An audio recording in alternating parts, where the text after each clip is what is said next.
नियच्छति बेगम उत्थितम क्रोधा हर्षयो सा श्रियो भाजनम राजन यश्च आपत्सु न मुह्यति।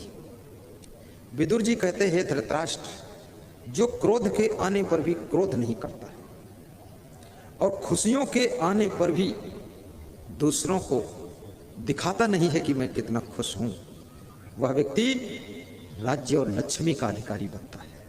राज्य और लक्ष्मी का अधिकारी बनता है। इसलिए अपनी खुशियों को भी पचाना सीखना और यदि क्रोध आ जाए तो उसको पी जाना सीखना, क्योंकि क्रोध में लिया गया निर्णय आपके भविष्य को बिगाड़ देता है। कभी कभी राजनीतिक क्षेत्र में तुम्हें आगे बढ़ने के बहुत चांस थे, लेकिन तुम्हारे क्रोध ने तुमको ढकेल कर पीछे कर दिया है। गुस्सा में आकर के तुमने हाई कमान को अंड बंड बोल दिया। बोलने से पहले तौल लीजिए किसको क्या बोलना है, क्योंकि मुख से निकली हुई बोली, बंदूक से निकली हुई गोली, इस पर तुम्हारा कंट्रोल खत्म हो जाता है। उस पर थोड़ा विवेक कर लीजिए।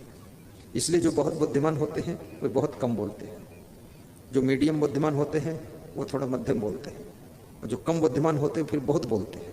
और उनसे कहो तुम जरा चुप रहो तो कहते मैं क्यों चुप रहूं, कोई चुप नहीं रहता, मैं भी चुप नहीं रहूंगा। और मौन की शक्ति को पहचानो। जब आपके घर में कलह कलेश ज्यादा बढ़ रहा हो तो आप थोड़ा मौन की साधना कीजिए। कभी राम बन के, कभी लक्ष्मण बन के, कभी भरत बन के, कभी शत्रुघ्न बन करके रहिए। 4 in 1 आपकी लाइफ में होना चाहिए। कभी आवश्यकता हो तो राम जैसा रूप बनाइए और जरूरत पड़ने पर लक्ष्मण जैसे सेवक बन करके अपने भाई को मदद कीजिए, साहसपूर्वक संघर्ष कीजिए।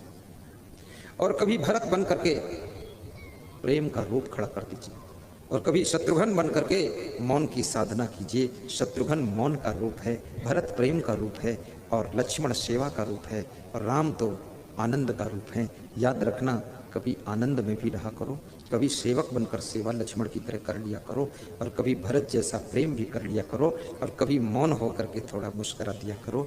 जिंदगी में हर रूप आपको अपनाना पड़ेगा, तभी आपकी जिंदगी में शांति आएगी। और गम खाओ कम खाओ, ये फार्मूला तो आपने सुना, पर ज्यादातर लोग खाने बैठते हैं तो डबल खा लेते हैं, और गम खाने का नंबर आता तो कहते क्या हम ही गम खाएं, सबको गम खाना चाहिए। अरे सबका तुम ठेका नहीं लिए, तुम अपनी गम खाओ, दूसरों बात मत करो। जिसको खुद गम खाना नहीं होता वो दूसरों की बात करता है। ये लोग भी तो गम खाएं, हम गम को खाएं? नहीं, कोई गम खाए या ना खाए, आप गम खा लीजिए और मुस्कुराइए कि संसार में गम खाने वाले लोग ही सुखी रहते हैं। जो गम नहीं खा सकते हैं उनकी जिंदगी गम में बीत जाती है। गम माने चिंता भी होता है, तो गम माने सहना भी होता है। जो गम खा लेते हैं उनकी जिंदगी की गम कम हो जाती है, जो गम नहीं खा पाते हैं वे दुनिया से खुद ही कम हो जाते हैं। इसलिए गम खाना भी सीखो। जिन्होंने राजनीतिक पार्टी में गम नहीं खाया वो पार्टी से कम हो गए, अलग हो गए, और जिन्होंने घर में गम नहीं खाया वो घर से अलग थलग हो गए, और जिन्होंने आश्रम में गम नहीं खाया वे साधु बनकर भी अलग थलग हो गए। गम खाने वाले लोग ही एक धागे में जुड़ करके रह सकते हैं, और गम खाने वाले लोग प्रेम के धागे को मजबूत कर सकते हैं। और जो गम खाना जानता है वही क्रोध की आग को बुझा सकता है और शांति के अमृत का पान कर सकता है।